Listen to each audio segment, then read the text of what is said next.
are we seeing with our work that is indicative that we are really good at managing presence, but we're not that great at managing performance? What examples can you all think of? Not everybody at once. Yeah, I'm thinking about that triggered an example. I'm thinking about a client right now that has so many meetings with so many people in the meetings, and they don't necessarily need to be there, right? But it's just all these people who are showing up because they feel like they're supposed to be there, even if they're not contributing anything, even if they're not getting anything out of the meeting. It's just the presence of, I need to show up for this thing. That is sort of being evaluated, right? There's credit for being in the meeting, but they're Right. not adding anything and they're not taking anything away. And so it's this idea of, you should be there because your title is such and such, as opposed to what are we accomplishing? What is the objective? Right. What is being moved forward by having all of this talent in the room? And so I think that is, again, presence over performance. Ariana, I'm so curious what's coming up for you because this seems like a very psychological issue between the Yeah. two. I mean, the first thing that I think about is even when we say performance, what we mean with performance, because performance could be many different things. And so I also like to shift the conversation towards the output or the value or the impact versus the time. So presence meaning being physically present and putting the time in, and then performance as what is the actual output in percentage or numbers, or even just a value that we've added to the day. So when we think about meetings, like what if, we had such a clear guideline of, what we're trying to achieve and what the purpose of the meeting is and the vision, to be able to say, after we walked away from the meeting, instead of saying we've been in this meeting for 2 hours, wow, good for us, it's, what have we gotten out of it from being in this meeting for even, let's say, 30 minutes. So I love shifting that conversation from input and performance and then to output and value and impact.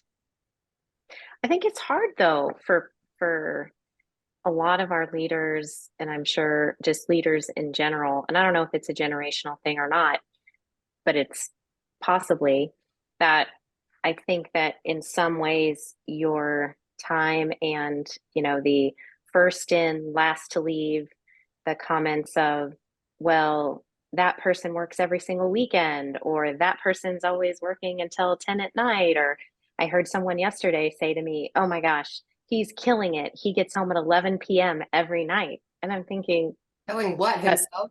exactly. And so I was thinking, okay, so you're giving these accolades and you're saying all these great things, and the reason behind the accolades are that their number of hours worked. I mean, I'm not saying it's not all, but we know you can't work 16 hours a day and be totally productive the whole time. It's just not physically possible. I don't think. Yeah, so it's a whole paradigm shift to be able to say, how are we measuring what the results are in things other than just the time spent. So so that it is part of the DNA and the culture of the company, and also to be able to say, I'm going to go dark for 2 hours and get into a flow state and not talk and take any meetings or whatnot, but here's why. Because the result that the value I'm going to add by doing this is this. And communicating that with the leaders, because I think a lot of times when people say, I'm going to go dark, or I'm going to be, not taking meetings for a while, that might mean just not doing anything at all. And I think, who can argue with something that's like, hey, I'm taking a dark day or half a dark day, and when I come out of this is what I'm going to be creating. This is I'm going to be adding value. Who's going to argue that? Nobody, right? And so we really have to think about communicating in the impact we're creating versus just the time put in. And I guess maybe that's a roundabout way of saying. Yeah. No, I think the communication piece is significant, right? I'm sure, Kim, you were getting ready to say something. Well, I'm gonna be a little controversial here, because I think that we have to also look at the fact that sort of culturally and in business, there are a lot of businesses that have made a fortune off of billable hours, right? There are Mhm. a lot of businesses who their value is based on, how many hours a person bills, and there's a dollar amount, attached to that. And so there is definitely this long line of be here for a gazillion hours because, well, it makes a lot of money for somebody.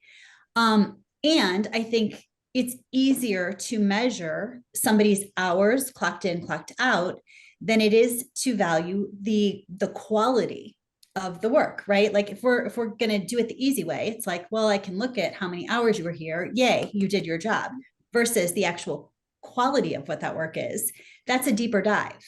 And so I think that sometimes, if people aren't willing to really look at clearly what they're hoping comes out of the work, it's easier to just look at the quantity of the work. And I think that's a lot of the reason why we're stuck with this idea of more is better rather than the actual quality, which is, Mhm. what we teach and what we believe is far more valuable.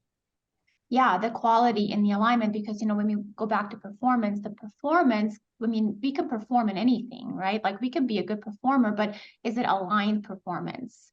And that goes back to the vision and purpose and mission and even KPIs and all of that is like what we're doing today and what we're performing in. Are we climbing up the right mountain?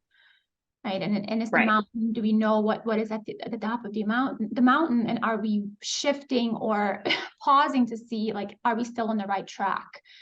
Because if someone could be a super high performer and they've made it up to the top of the mountain, well then, right, they've realized it's the wrong mountain.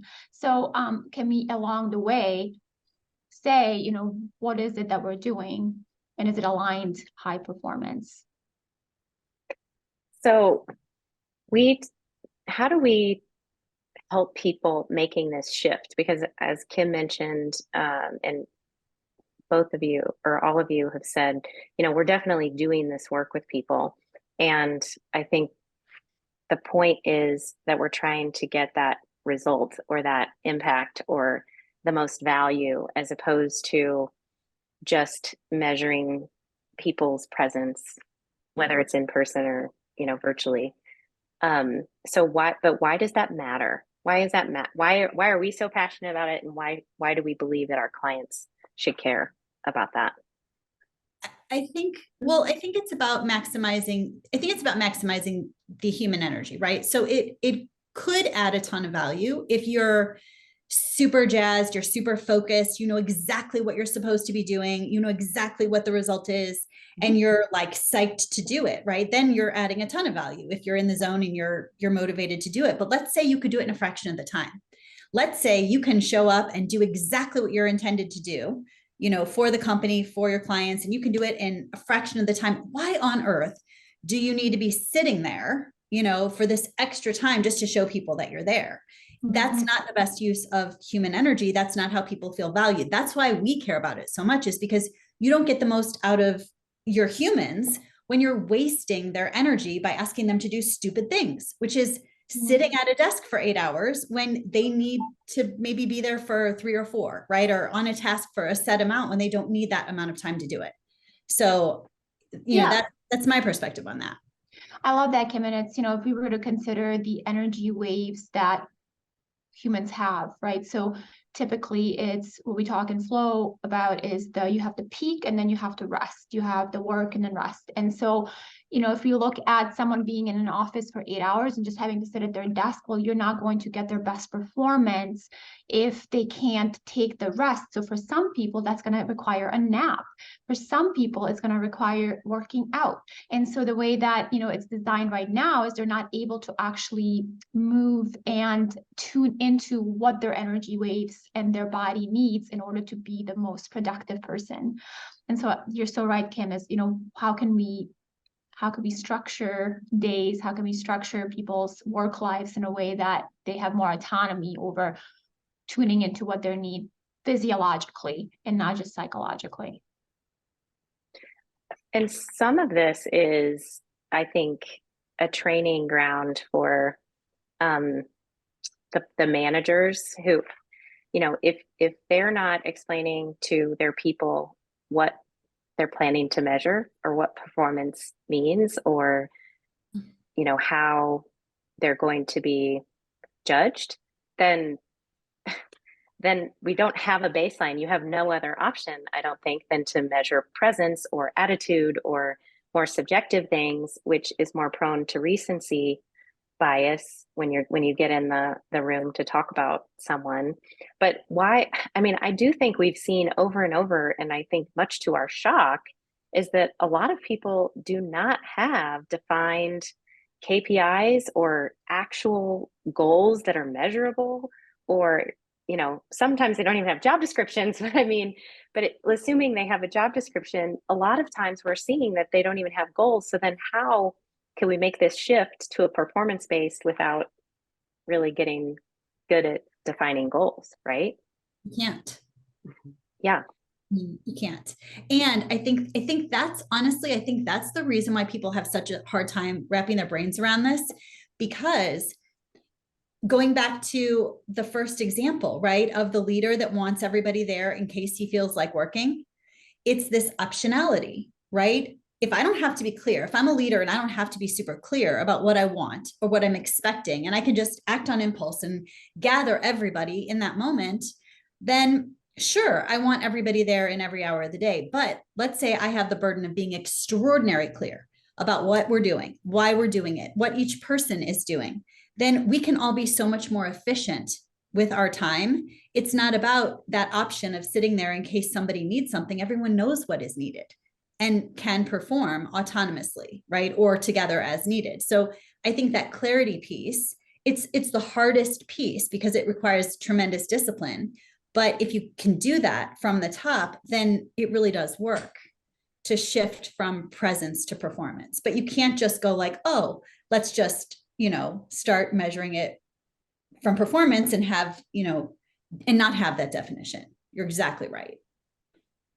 When we also think about group flow, and you and I would think that if you have a team that's working towards a goal that, let's say, was defined by it's for a greater good, it's a vision, it's a mission, it's a purpose, and then how do we get everyone on the team to, it's almost like a dance, right? Like I always say, with group flow, it's with like jazz musicians that Stephen Kotler uses that example, right? Everybody has to put their ego aside, and they have to go in and they have to know the shared risks, and they have to know, what there are a lot of flow triggers that we can talk through, but there's it's almost an art of how does someone not only just get clear, like clarity is a trigger, but there's also other factors that have to be in place for a team to actually be able to get deep and dirty and down into the messiness of what it means to work together towards this clarity and this vision.